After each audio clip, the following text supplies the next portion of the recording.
हाँ भैया हाँ, इस बार कम आई है वैकेंसीज, सिर्फ 600 वैकेंसीज आई है। पर मुझे एक बात बताओ यार, ये एग्जामिनेशन अगर कोई क्लियर कर लेता है तो क्लियर करने के बाद उसको 80,000 की पहली सैलरी मिलने वाली है। लोकेशन टू लोकेशन वैरी करते रहेगी, किधर 1, 2, 4, 5 हज़ार से ये अमाउंट कम रहेगा, किधर ज़्यादा रहेगा। कुछ कुछ लोकेशन से 1 लाख से ज़्यादा ये सैलरी का अमाउंट जाने वाला है। तो ये एग्जामिनेशन क्लियर करने के बाद अगर आपको इतनी अच्छी जॉब मिलने वाली है, आपके सामने पाने के लिए पूरा आसमान है, खोने के लिए क्या है। ये एग्जामिनेशन के लिए ढंग से प्रिपेयर करोगे तो आगे के एग्जामिनेशन में भी काम आनी है चीज़ें, है ना। इसके ऊपर इस वीडियो में ज़्यादा बात नहीं करेंगे, बहुत सारे वीडियोस में इसके ऊपर मैं बात कर चुका हूं। इस वीडियो में मैं बात करने वाला हूं जो लोगों ने मन बना लिया है SBI PO की एग्ज़ाम देने का और फॉर्म फिलअप करने वाले हैं, ये वीडियो उनके लिए है। फॉर्म फिलअप करते वक्त छोटी छोटी चीज़ें हैं, उन छोटी छोटी चीज़ों का बहुत अच्छे से ध्यान रखना है, क्योंकि अगर उन चीज़ों का ध्यान नहीं रखते हैं, कुछ गलतियां हो जाती है तो फॉर्म रिजेक्ट होने के चांसेस बहुत ज़्यादा होते हैं। और फिर बहुत सारे एस्पिरेंट्स के कॉल आते हैं, सर मेरे से ये गलती हो गई, इधर ब्लैक पेन चाहिए था मैंने ब्लू पेन ले लिया, ऐसी बहुत सारी चीज़ें होती है। तो यहाँ पर आप सभी लोगों को करना क्या है, आप सभी लोगों को ये पूरा वीडियो अच्छे से ध्यान से देखना है। इसमें मैं आपको फॉर्म फिलअप करके भी बताऊंगा, फॉर्म फिलअप करते वक्त अलग अलग स्टेजेस पे क्या क्या प्रॉब्लम्स आते हैं, उन प्रॉब्लम्स के आप क्या सॉल्यूशन निकाल सकते हो, सारी चीज़ों के बारे में डिटेल में बात करेंगे। तो चलिए शुरू करते हैं। फॉर्म फिलअप करने से पहले कुछ इंपॉर्टेंट डेट्स के बारे में आपको जानना ज़रूरी है। फॉर्म फिलअप शुरू हो चुका है 27 दिसंबर से और ये फॉर्म फिलअप चलने वाला है 16 जनवरी तक। मैं आपको यही सलाह दूंगा, अगर आप फॉर्म फिलअप करने वाले हो तो 14 जनवरी से आगे इंतज़ार मत करना। अगर सर्वर में कुछ गड़बड़ी हो गई, फॉर्म फिलअप करने में कोई दिक्कत हो गई तो लास्ट में हमें वो रिस्क नहीं रखना है। तो भरने वाले हो तो 14 तारीख से पहले ही भर देना, ठीक। और यहाँ पर कुछ कुछ चीज़ें हैं एकदम स्ट्रिक्टली मेंशन कर रखी है कि फॉर्म में भरने वाली जो भी इंफॉर्मेशन है वो सही से ध्यान दे के भरना। कुछ कुछ जो सीरियस चीज़ें होती है, जैसे आप किस कैटेगरी से अप्लाई कर रहे हो, वो चीज़ें अगर गलत हो जाती है तो आप कितने भी कॉल कर लो कस्टमर केयर को, कोई भी चीज़ें एंटरटेन नहीं करी जाएगी। फिर आप कोई भी चाचा विधायक है हमारे, फिर भी नहीं चलेगा, नहीं करेंगे तो नहीं करेंगे, SBI बोल देगी लंच के बाद आना, अब नहीं कर रहे हम, ठीक है। तो फॉर्म ध्यान से फिल करना है। फॉर्म फिलअप करने से पहले आपके पास कुछ डॉक्यूमेंट्स होने जरूरी है। आपका एक रिसेंट फोटोग्राफ, जो भी फोटोग्राफ आप फॉर्म में अपलोड करने वाले हो, नोटिफिकेशन में बोला है कि उसकी 8 कॉपीज आपके पास रखना। पूरी प्रोसेस में आपको वही फोटोज इस्तेमाल करनी है। आप जब हॉल टिकट का प्रिंट निकालोगे उस हॉल टिकट पे वही फोटो लगानी है। आप मेंस एग्जामिनेशन का हॉल टिकट का प्रिंट निकालोगे, वही फोटो लगानी है। इंटरव्यू के लिए जाओगे, वहां पर कुछ फॉर्म फिलअप होगा, डॉक्यूमेंट वेरिफिकेशन में आपको वही फोटोज देनी है। तो वो फोटोग्राफ जो अभी आप अपलोड करने वाले हो उसकी 8 कॉपीज आपके पास होना एडवाइजेबल है। आपकी साइन होनी चाहिए, कैसे होनी चाहिए डिटेल में डिस्कस करेंगे। लेफ्ट थंब इंप्रेशन और हैंड रिटन डिक्लेरेशन आपके पास होना जरूरी है, ठीक। यहां पर एक और चीज जो एक इस बार SBI PO में थोड़ा सा एक चेंज देखने को मिला है। अक्सर हर बार क्या होता है ना, कोई भी बैंक अपना नोटिफिकेशन निकालती है तो एजुकेशनल क्वालिफिकेशन का जो कट ऑफ डेट रखती है ना, वो आमतौर पे फॉर्म फिलअप की आखिरी डेट से पहले रखती है। पर इस बार SBI ने क्या किया है, जो भी आपका फाइनल ईयर का मार्कशीट होगा, वो अगर फाइनल ईयर का फाइनल मार्कशीट 30 अप्रैल तक भी आता है तो भी आप फॉर्म फिल कर सकते हो। इसका मतलब इस बार जो भी फाइनल ईयर में है वो लोग एग्जामिनेशन दे सकते हैं, बस आपका रिजल्ट 30 अप्रैल के पहले आना चाहिए, ठीक। तो आपको फाइनल ईयर के मार्क्स और मार्कशीट की डेट्स यहां पर जरूरी नहीं होगी फॉर्म फिलअप के टाइम पे, ठीक है। तो फोटो के बारे में एक छोटी सी चीज है, आपकी जो भी फोटो होगी वो 4.5 सेंटीमीटर बाय 3.5 सेंटीमीटर की होनी चाहिए, ठीक। अब ये नहीं भी है, आपने फोन से फोटो खींची है तो मेक श्योर करना आपने प्लेन बैकग्राउंड पे खींची है ना। वादियों में फोटो खींचिए, वो डालिए, गॉगल पहन के डालिए, ऐसा नहीं चलेगा। प्लेन बैकग्राउंड पे फोटो लेना है। और ये डायमेंशंस में फोटो लाने के लिए यूजुअली मशक्कत करनी पड़ती है, तो इसको कैसे कर सकते हो बिना ज्यादा एफर्ट डाले, मैं आपको डेमो दे दूंगा जब मैं एक्चुअल आपको फॉर्म फिलिंग दिखा दूंगा। इसकी डायमेंशन 200 से 230 पिक्सल के बीच में होनी ज़रूरी है, और जो भी आपकी फोटोग्राफ होगी सबसे इंपॉर्टेंट, उस फोटो की साइज 20 KB से 50 KB के बीच में होनी ज़रूरी है। अब यहीं पर बहुत सारे एस्पिरेंट फंस जाते हैं, और इसी के लिए वो फिर साइबर कैफ़े में जाओ, जेरोक्स वाले भैया की मदद लो, इसको उसको पूछो, परेशान रहता है। तो इसके लिए एक बहुत प्यारी वेबसाइट है, वो मैं आपके साथ डिस्कस करूँगा कौन सी है। फिर आते हैं सिग्नेचर पे। आपकी जो सिग्नेचर है कंपलसरी ब्लैक इंक में होनी जरूरी है। प्लेन वाइट पेपर पे ब्लैक इंक में सिग्नेचर करनी है, उस सिग्नेचर का फोटोग्राफ अच्छे से लेना है, और वो फोटोग्राफ अगर 140 बाय 60 पिक्सल का हो तो ज्यादा सही रहेगा, नहीं हो तो कैसे कर सकते हो वो वेबसाइट की मदद से हम देख लेंगे। फोटो की साइज 10 KB से 20 KB के बीच में होनी चाहिए। अब अपन फोन से फोटो लेते हैं, उसकी साइज MBs में चली जाती है, तो वो साइज 10 से 20 KB में लाना अगेन वो वेबसाइट की मदद से आराम से हो जाता है। सिग्नेचर कैपिटल लेटर में नहीं होने चाहिए। मेरा नाम सचिन है तो मैं ऐसी साइन बिल्कुल भी नहीं कर सकता, कैपिटल लेटर में सिग्नेचर नहीं होने चाहिए। हाँ, एक आध लेटर कैपिटल है और आगे आपने ऐसा कुछ साइन कर दिया, कोई दिक्कत नहीं है, पूरी की पूरी साइन कैपिटल लेटर्स में नहीं हो सकती, ठीक है। और जो भी साइन करोगे वो क्लियरली विजिबल होनी चाहिए। जो भी आप फोटोज अपलोड करने वाले हो, जो भी डॉक्यूमेंट्स अपलोड करने वाले हो, उनका फॉर्मेट JPG या JPEG होना जरूरी है, ठीक। JPG या JPG फॉर्मेट होना जरूरी है। अब बात करते हैं थंब इंप्रेशन की। लेफ्ट हैंड थंब इंप्रेशन आपको अगेन प्लेन व्हाइट पेपर पे लेना है, ठीक। और जो भी फोटो लोगे वो JPG या JPEG फॉर्मेट में होनी जरूरी है, ओके। 3 सेंटीमीटर बाय 3 सेंटीमीटर इसका हाइट एंड विड्थ होना चाहिए, 240 बाय 240 पिक्सल। इसकी जो साइज है 20 से 50 KB के बीच में होनी जरूरी है, और ऐसे साइज में आप सारी चीजें फिर अपलोड कर सकते हो, ठीक। उसके बाद एक इंपॉर्टेंट चीज आती है हैंड रिटन डिक्लेरेशन। तो हैंड रिटन डिक्लेरेशन के लिए बोला है कि hand written declaration clear cut English में ही लिखना है, प्लेन वाइट पेपर पे लिखना है, और ब्लैक इंक से ही लिखना है, क्लियर कट बोला है। फिर बाद में ये मत करना यार मैंने ब्लू इंक में भर दिया, मैंने वो लाइन वाला पेपर लिया था, नहीं, प्लेन वाइट पेपर, उस पर आपको ब्लैक इंक से ही जो चीजें उन्होंने दी है वो चीजें लिखनी है, ठीक है। उसका जो भी फोटो लोगे JPG या JPEG फॉर्मेट में होना जरूरी है। फिर इधर 800 पिक्सल्स बाय 400 पिक्सल उसकी साइज होनी चाहिए, 10 सेंटीमीटर बाय 5 सेंटीमीटर। आपका जो भी हैंड रिटन डिक्लेरेशन होगा उसका साइज 50 KB से 100 KB के बीच में होना जरूरी है। जो फाइनल फोटो आप अपलोड करने वाले हो हैंड रिटन डिक्लेरेशन की, 50 से 100 KB के बीच में उसकी साइज होनी जरूरी है। यहां पर कुछ इंपॉर्टेंट गाइडलाइंस है। Hand written declaration capital letter में बिल्कुल भी नहीं लिखना, जैसा दिया है वैसा ही लिखना, कैपिटल लेटर्स बिल्कुल भी नहीं चलेंगे, ठीक।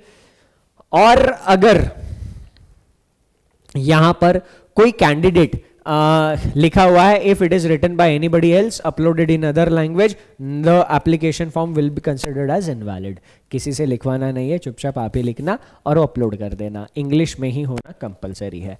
क्या लिखना है सर, ये फॉर्मेट उन्होंने दिया है, आई, इधर आपका नाम आएगा जो भी आपका नाम है, सचिन भगवान अडेकर, ठीक है, या ऐसा इधर मैं लिखूंगा आई सचिन भगवान अडेकर। डेट ऑफ बर्थ, जो भी मेरी डेट ऑफ बर्थ है मैं यहां पे लिखूंगा। हियर बाय डिक्लेयर, ये एज इट इज कॉपी करना है। Here bye declare that the information submitted by me in the application form is correct, true and valid. I will present the supporting document as and when required. The signature, photograph and left hand thumb impression is of mine. जो किया है सब मेरा ही है, जब भी जो चाहिए डॉक्यूमेंट मैं आपको दे दूंगा। इधर नाम लिखना है आई, आपका नाम आएगा, क्वामा आपकी बर्थ डेट आएगी, और फिर उसके आगे हियर बाय डिक्लेयर, ऐसा पूरा का पूरा आपका हैंड रिटन डिक्लेरेशन होगा, ठीक।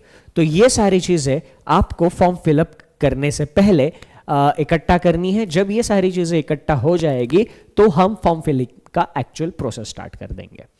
फॉर्म फिलिंग का प्रोसेस स्टार्ट करने से पहले जो भी आपकी नॉर्मल साइज के फोटोज हैं उनको डिजायर्ड साइज में कैसे रिड्यूस करना है सबसे पहले ये देखेंगे। तो चलिए चलते हैं स्क्रीन पे।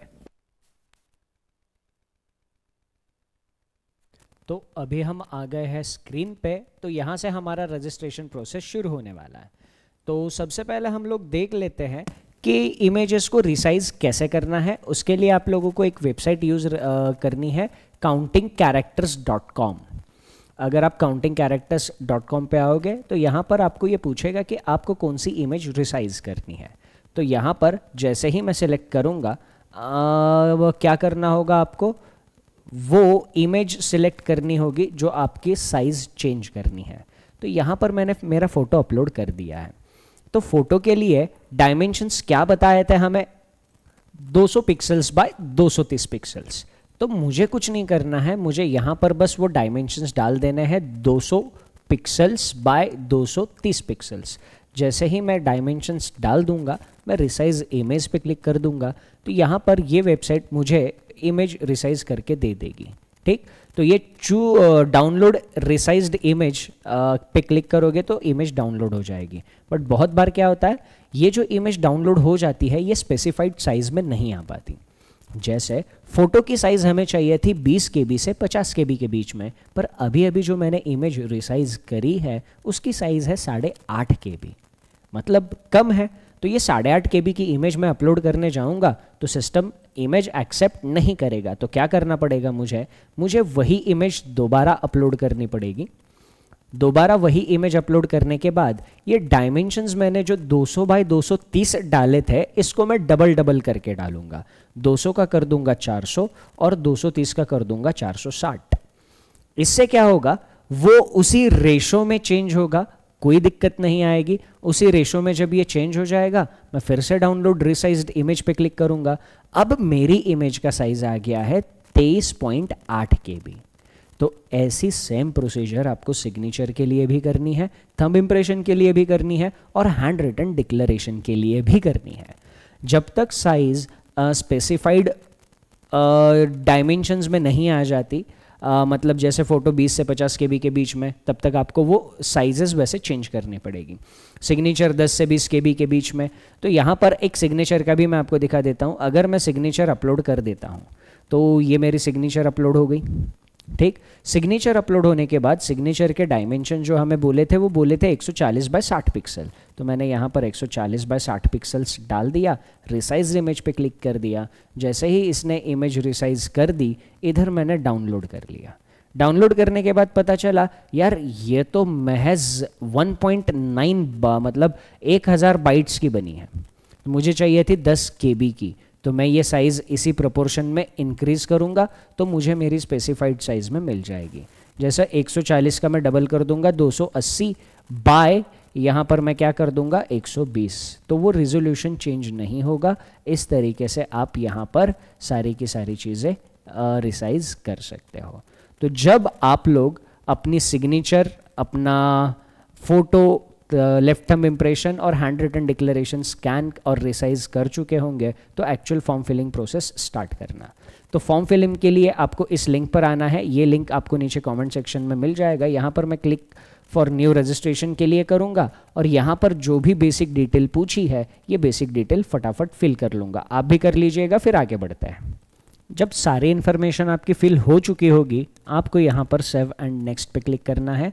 सेव एंड नेक्स्ट पे क्लिक करने के बाद अगर यहाँ पे कोई एरर होंगे तो वो एरर आपको हाईलाइट हो जाएंगे, तो वो देखकर आपको सारी चीज़ें रेक्टिफाई करनी है। जैसे ही आपका फाइनल सब मतलब आप सेव एंड नेक्स्ट करोगे, सारी चीज़ें सही होगी, आपको यहाँ पर ऐसा एक डायलॉग बॉक्स दिखेगा। आप जैसे ही ओके पे क्लिक करोगे आप नेक्स्ट पेज पर आ जाओगे। यहाँ पर आपने जो भी फोटोग्राफ्स स्कैन करके रखे थे वो अपलोड करने हैं। अब यहाँ पर मैंने फ़ोटो अपलोड कर दी। ये फ़ोटो अपलोड करने के बाद इधर मुझे आई कन्फर्म पे क्लिक करना है और चूज़ फाइल पे फिर से मैं क्लिक करूँगा। यहाँ पर मुझे क्या अपलोड करना है, यहाँ पर मुझे सिग्नेचर अपलोड करना है, तो सिग्नेचर भी मैंने अपलोड कर दी। जैसे ही सिग्नेचर मैं अपलोड कर देता हूँ, आई कन्फर्म पे क्लिक करूँगा और नेक्स्ट पे क्लिक करूँगा। तो नेक्स्ट पे क्लिक करने के बाद आपको यहाँ पे कैटेगरी चूज़ करनी है, किस कैटेगरी से आप फॉर्म अप्लाई कर रहे हो। तो जनरल कैटेगरी यहाँ पर मैंने चूज़ करी। तो उसके बाद आपका सब कास्ट यहाँ पे लिखना होगा, जो भी आपकी सब कास्ट है वो यहाँ पे आप लिखोगे। ठीक, उसके बाद जनरल से अप्लाई करते हो तो सब कास्ट लिखने की ज़रूरत नहीं होगी। इनकेस आप ओबीसी से अप्लाई करते हो तो यहाँ पर सब कास्ट आप लिखोगे, ओबीसी में कौन सी कास्ट है। एसटी से अप्लाई करते हो तो यहाँ पे आप लिखोगे, एससी से अप्लाई करते हो तो यहाँ पे लिखोगे। ठीक, पर जनरल से अप्लाई करते हो तो यहाँ पे आपकी कोई सब कास्ट नहीं आएगी। उसके बाद यहाँ पर बाकी की जो सारी इन्फॉर्मेशन है वो फिलअप करनी है, तो जल्दी से फिल कर लीजिएगा, फिर आगे बढ़ते हैं। यहाँ पर एक पॉइंट है जो बोल रहा है, do you have record of default in payment of loans, credit cards, dues और against whose name adverse report of CIBIL और any external agencies are available. मतलब आपने कोई लोन लिया है या फिर क्रेडिट कार्ड का कोई रिपेमेंट करने में देर हो गई है या डिफ़ॉल्ट किया है, आपके नाम पे अगर ऐसा कोई भी रिकॉर्ड है तो फिर आप लोग सिलेक्शन के बाद भी मे बी आपको पोस्टिंग ना मिले। इसका इतना टेंशन नहीं लेना। इनकेस एक आध दूसरा इंस्टॉलमेंट मिस हो गया है तो इंटरव्यू के पहले, डॉक्यूमेंट वेरिफिकेशन के पहले आप लोग बैंक से एक एनओसी ले सकते हो कि हाँ जो भी आउटस्टैंडिंग था वो मैंने क्लियर कर दिया है और फाइनल सेटलमेंट हो गई है। तो वो एनओसी की मदद से आप यहाँ पर कोई दिक्कत नहीं आएगी आपको। ठीक, तो ऐसी ही सारी इन्फॉर्मेशन फिल करनी है। अब देखो इस पेज पर एक सबसे इंपॉर्टेंट इन्फॉर्मेशन जो हमें फिल करनी है वो ये वाला बॉक्स है। यहाँ पे हमें हमारे नंबर ऑफ अटेम्प्ट्स फिल करने हैं। तो नंबर ऑफ अटेम्प्ट्स फिल करने के लिए ये चीज़ ध्यान रखना, हर एक कैटेगरी को अपने अपने कैटेगरी के हिसाब से नंबर ऑफ अटेम्प्ट्स दे दिए गए हैं। तो ये नंबर ऑफ अटेम्प्ट्स कैसे काउंट होंगे? आपने अगर लास्ट ईयर प्रीलिम्स एग्जामिनेशन दिया था पर वो क्लियर नहीं हुआ तो वो आपका अटेम्प्ट नहीं माना जाएगा। आपका last year prelims examination clear हुआ था पर किसी वजह से मेंस एग्जामिनेशन नहीं दे पाए तो भी वो आपका अटेम्प्ट नहीं माना जाएगा। अटेम्प्ट आपका सिर्फ और सिर्फ वो माना जाएगा जितने मेंस एग्जामिनेशन आपने एसबीआई पीओ के दिए। एसबीआई पीओ के मेंस एग्जामिनेशन अब तक आपने 2 बार दिए तो आप इधर 2 लिखोगे, अगर 3 बार दिए तो 3 लिखोगे, 4 बार तो 4 बार, अगर एक भी बार नहीं दिया है एसबीआई पीओ का मेंस एग्जामिनेशन तो 0 लिखोगे। ठीक, तो इस तरीके से आपको अटेम्प्ट फिल करने हैं। तो यहाँ पर मैं 2 लिख देता हूँ और फिर हम आगे चलते हैं। यहाँ पर वैलिडेट योर डिटेल्स पे क्लिक करेंगे तो वेरीफाइड सक्सेसफुली, ओके, 7 नेक्स्ट पे क्लिक करते हैं। आगे अपनी बेसिक और क्वालिफिकेशन एजुकेशनल इंफॉर्मेशन फिल करते हैं। तो फटाफट फिल कीजिएगा, हम फिर आगे बढ़ते हैं। जब आप अपनी एजुकेशनल डिटेल्स भर रहे होंगे तो यहाँ पर एक ऑप्शन दिया है कि आप अभी भी अपना फाइनल ईयर कंप्लीट कर चुके हो, अपनी ग्रेजुएशन कंप्लीट कर चुकी है या आप अभी भी अपने फाइनल ईयर में हो, ये यहाँ पर पूछा गया है। तो जैसे ही आप अपीयर्ड पे क्लिक करोगे, आप अपीयर्ड पे कब क्लिक करोगे? जब आप फाइनल ईयर में हो और आपका ग्रेजुएशन अभी तक कंप्लीट नहीं हुआ है। अपीयर्ड पे आप जैसे ही क्लिक करोगे यहाँ पर ये आपके पासिंग मार्क्स, ग्रेड और डेट ऑफ पासिंग सारे फील्ड्स डिसेबल हो जाएगी। आप सीधा आगे प्रोसीड कर सकते हो। आगे आपको जो भी लैंग्वेज आती है वो लैंग्वेज लिखनी है। यहाँ पर जो और लैंग्वेजेस आती है उनके बारे में इंफॉर्मेशन देनी है। जैसे ही वैलिडेट इन्फॉर्मेशन पे क्लिक करोगे आपको ये एक डायलॉग बॉक्स आ जाएगा कि इन्फॉर्मेशन सक्सेसफुली वेरीफाई हो चुकी है। फिर 7 नेक्स्ट पे क्लिक करोगे तो आपके सामने ये सारी की सारी इन्फॉर्मेशन डिटेल में आ जाएगी। अब ये सारी इन्फॉर्मेशन डिटेल में आने के बाद आपको यहाँ पर नीचे आई एग्री पे क्लिक करना है and I confirm that my name is filled as, मतलब जो भी इन्फॉर्मेशन मैंने फिलअप करी है वो सारी सही है। ये तीसरा बॉक्स आपको टिक नहीं करना है। ये तीसरा बॉक्स क्या कह रहा है? There is a change in my name and I will bring a documentary proof for the same at the time of examination. अगर आपके नाम में चेंज है और उसके लिए आप कोई डॉक्यूमेंट्री प्रूफ लेके जाने वाले हो तो फिर ये बॉक्स चेक करना है। अदरवाइज सारी information as it is match कर रही है तो ये बॉक्स आपको चेक नहीं करना है। तो जैसे ही सारी इन्फॉर्मेशन चेक हो जाएगी, कंप्लीट डिटेल पे क्लिक करोगे। कंप्लीट रजिस्ट्रेशन पे क्लिक करने के बाद आपको एक डायलॉग बॉक्स आएगा, बहुत इंपॉर्टेंट है। कंप्लीशन के बाद कोई भी चेंजेस आप नहीं कर पाओगे। जैसे ही आप इधर ओके पे क्लिक करोगे आप जो इन्फॉर्मेशन फिल कर चुके हो उसमें से कोई भी इन्फॉर्मेशन में चेंज नहीं कर पाओगे। ठीक, तो जैसे ही ओके पे क्लिक करते हो फिर से एक बार पूछेगा भाई साहब आगे बढ़ना है क्या? आप ओके पे क्लिक करोगे तो यहाँ पर ये आपको नेक्स्ट विंडो पे लेके जाएगा। यहाँ पे आपको अपलोड करना होगा लेफ्ट हैंड थंब इम्प्रेशन, तो वो मैंने अपलोड कर दिया है। ठीक, तो उसके बाद आप लोगों को अपलोड करना होगा हैंड रिटन डिक्लेरेशन। तो हैंड रिटन डिक्लेरेशन भी मैंने यहाँ पर अपलोड कर दिया है। हैंड रिटन डिक्लेरेशन उसी फॉर्मेट में चाहिए जिस फॉर्मेट में मैंने आपको दिखाया था। ठीक, तो इसके बाद ये कैप्चा जब आप यहाँ पे टाइप करोगे, 7 नेक्स्ट पे क्लिक करोगे तो आप आगे नेक्स्ट विंडो पे चले जाओगे। यहाँ पर आपसे पैसा मांगेगा 750 रुपये। जनरल कैटेगरी वाले स्टूडेंट्स को यहाँ पे पे करने होंगे।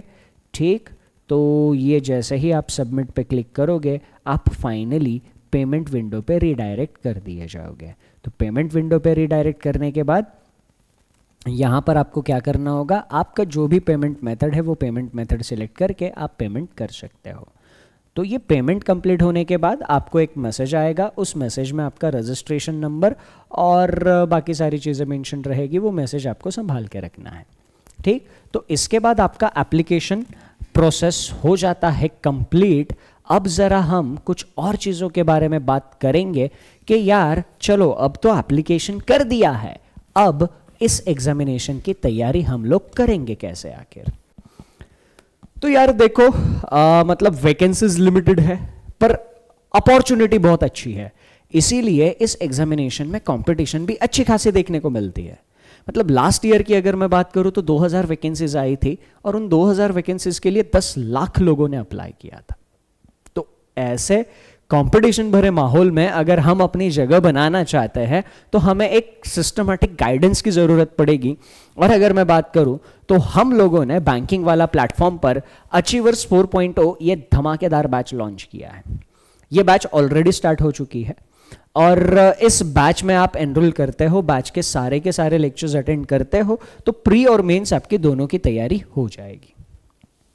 उसके बाद प्री और मेंस की तैयारी होने के बाद आप यहां पर आगे सारे के सारे एग्जामिनेशन, क्योंकि एसबीआई लेवल की तैयारी एक बार कर दी, अभी दिसंबर में है, 15 जनवरी के आसपास अगले साल का कैलेंडर आएगा तो उसमें बताया जाएगा कि अगले साल के एग्जामिनेशन कौन कौन से टाइम पे होने हैं। तो वो कैलेंडर आने के बाद आपको आगे के डेट्स भी क्लियर हो जाएंगे और अभी एसबीआई पीओ की कायदे से तैयारी कर लोगे तो यही सारा सिलेबस, यही सारी चीज़ें नेक्स्ट ईयर के बाकी के एग्जामिनेशंस के लिए भी काम आनी है। तो एसबीआई पीओ की तैयारी करने के बाद आप मैक्सिमम एग्जामिनेशंस दे सकते हो। आपके सामने पूरा का पूरा ऐसा मैदान खुला होता है एग्जामिनेशंस देने के लिए। ठीक, ये बैच आपको अभी मिल रही है 1549 रुपीज़ में, ये स्पेशल ऑफर में अभी आपको इस प्राइस में मिल रही है। इस बैच में लाइव लेक्चर्स होंगे, हर एक सब्जेक्ट का हर एक टॉपिक आपको लाइव समझाया जाएगा। इन केस किसी रीजन की वजह से आप लाइव लेक्चर अटेंड नहीं कर पाते हो तो उसके रिकॉर्डेड सेशंस भी आप लोगों के पास रहेंगे। कुछ डाउट आते हैं आपको तो वो डाउट आप डाउट प्लेटफॉर्म पे पूछ सकते हो, 24/7 हमारी टीम वहां पे रिप्लाई करती है। आपको रिवीजन करने के लिए नोट्स मिलेंगे, प्रैक्टिस करने के लिए डीपीपीज मिलेंगे और ढेर सारे मॉक टेस्ट मिलेंगे ताकि आप जो भी सीखे हो उसको एक टाइम लिमिट में प्रैक्टिस करके एग्जामिनेशन के लिए रेडी हो जाओ। तो आपके सिलेक्शन के लिए जो भी सारी चीज़ें चाहिए A to Z सारी की सारी चीज़ें इस अचीवर 4.0 बैच में है। ये बैच उन सारे कैंडिडेट्स के लिए फ्री ऑफ कॉस्ट अवेलेबल है जिनके पास बैंक महापैक है। अभी बैंक महापैक भी आपको क्रिसमस के तौर पे कम प्राइस में मिल रहा है। ये बैंक महापैक का नॉर्मल प्राइस है 2799। अगर आप 30 दिसंबर के बाद में लेते हो तो इस प्राइस में लेना पड़ेगा, बट अभी के लिए आपको ये और 500 रुपए कम में यानी 2299 में मिल रहा है। तो ये क्रिसमस का ऑफर जो चल रहा है उसके अंदर अगर आप बैंक महापैक में एनरोल कर लेते हो तो ये 1 साल का सब्सक्रिप्शन है। इस 1 साल के सब्सक्रिप्शन के अंदर क्या होता है, जितनी भी बैचेस हम 1 साल में निकालते हैं वो सारी की सारी बैचेस आप एक्सेस कर सकते हो, उन सारी बैचेस का कंटेंट आप यूज कर सकते हो।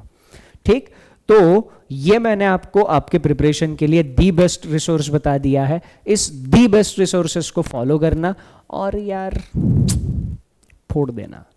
आपके प्रिपरेशन के इस जर्नी में कोई भी प्रॉब्लम आए तो कमेंट करके ज़रूर बताना, टीम बैंकिंग वाला और मैं आप लोगों के साथ हमेशा खड़े हैं। That's it from my side in this short session. Thank you, take care and सबसे important enjoy your time. Bye bye.